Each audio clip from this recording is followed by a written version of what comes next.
In the world of versus battle debates, I don't think anyone has done this. We've seen gods, demons, and other cosmic forces collide. But what happens, when the fight isn't about physical strength, but more about the very definition of reality on a conceptual scale?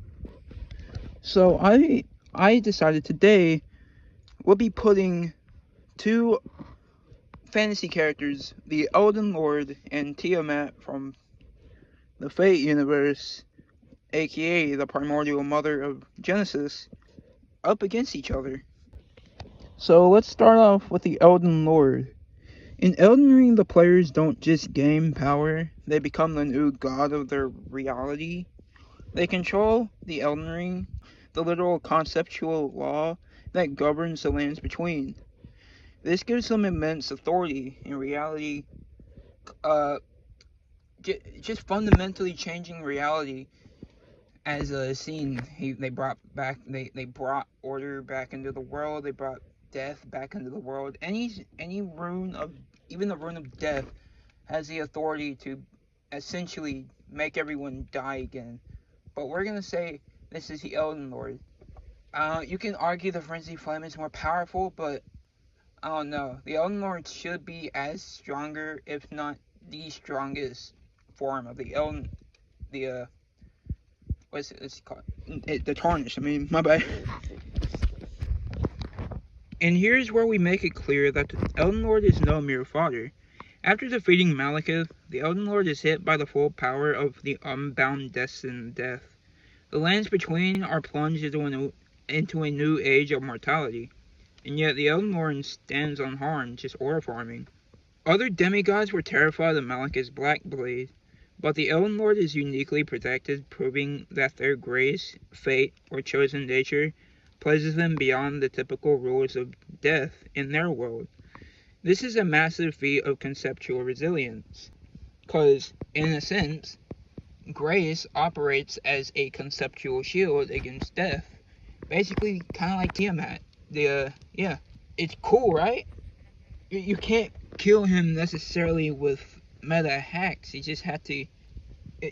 He's literally protected by the concept of death, which is kind of crazy and insane. Anyways, as Elden Lord, you can literally rewrite the rules of your world. You can choose to enforce different ages, from the Age of Fracture to the Age of Dustborn. The Elden Lord isn't just powerful, they're a supreme arbiter of reality within their sphere of influence. Now let's look at Tiamat from Fate Grand Order. Tiamat isn't just a powerful entity, she is a fundamental law of her reality as the mother of Genesis. As a beast of humanity, her existence tied to the genesis of all life on Earth. Tiamat's signature ability, her immortality, isn't just a power she possesses. It's more of a conceptual blank space. She does not have the concept of death, making her effectively unkillable through any conventional means in Fate Grand Order. This required King Hassan, the Grand Assassin, to use his unique authority to bestow the concept of death upon her, before she could be killed. Tiamat's abilities also include a Chaos Tide, a primordial flow of life giving her energy that negates all laws of her reality. This makes her incredibly difficult to kill, or just engage in general, because she can simply undo many conventional abilities and attacks. So who wins when these two cosmic forces collide? The outcome is not simply a matter of brute force. The battle is a test of which universe's conceptual laws can assert dominance over the other. So the Elden Lord's primary advantages hinges entirely on their conceptual hacks with the Rune of Death. The Elden Lord can directly bestow the concept of mortality on Tiamat, bypassing her unique immortality. This is the exact method which she was defeated in her own story, and the Elden Lord can perform a similar feat to King Hassan, albeit from a different source, but still pretty similar. But here's the counter. Tiamat's conceptual immunity is native to the Fate universe. For the Elden Lord's hack to work, the laws of the Elden Ring would have to successfully overwrite the fundamental laws of the Nazuverse. Can a conceptual law from the universe simply nullify the conceptual laws of another? The answer is unclear. This isn't just a matter of power, but a metaphysical jurisdiction or something like that. It's around that. It's basically whose authority over which universe is greater, technically.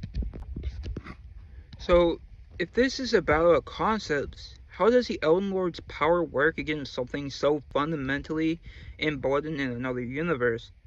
This isn't just a physical fight. For the Elden Lord to win, their power must be considered a form of cosmic override.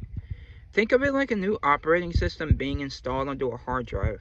The Nazuverse operates on its own internal laws, its own fundamental source and code. In the Nazuverse, the root is the ultimate source of all knowledge and origin.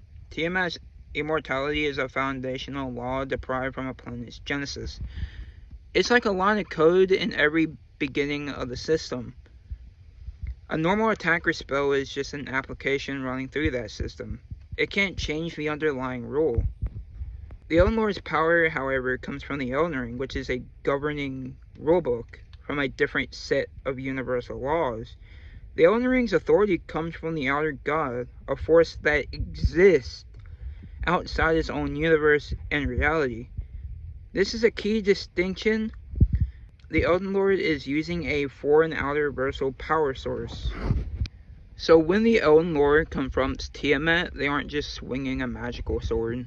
They're just using a divine, reality-defining artifact to impose a new set of cosmic laws. They're basically saying the Golden Order is a new law here. My source of code overrides yours. Law. The Rune of Death isn't just a spell, it's a new conceptual law that says death now exists.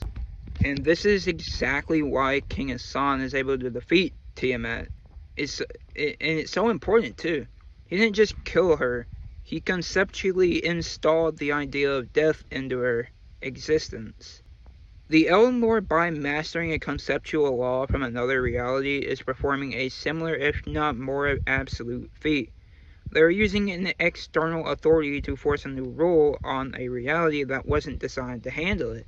So the conceptual hacks isn't just about damage, it's about authority. It's the superior operating system of forcing a total rewrite. It's an outer god's authority, trumping into a planet's genesis. In that scenario, Tiamat's intrinsic nature, our foundational immortality, becomes a rule that has been deleted and replaced. And once the concept of death exists for her, the Elden Lord can use that very concept to deliver the final blow. So basically, Tiamat's strong. I'm not trying to say she's weak. She's really strong. As the mother of Genesis. You would have to... But any character with a higher level conceptual authority, or just higher dimensional authority, has the potential to kill her. Not a lot of characters beat her though. You still have to have a higher conceptual authority. Anyways, I hope y'all have a wonderful day, and I hope y'all enjoyed this. I had to do some research about Tiamat. I did actually hate her, but I just realized, I just don't like how she was written, how she was overpowered like that. I like characters more, preferably just all earning their spot as the most powerful being in their own universe. Kind of like the Good Hunter. I almost said Blood Hunter. I say Blood Hunter. Anyways, yeah, other characters like in Dark Souls, they had to earn that power. They can still be killed technically, but they're no mere fodder.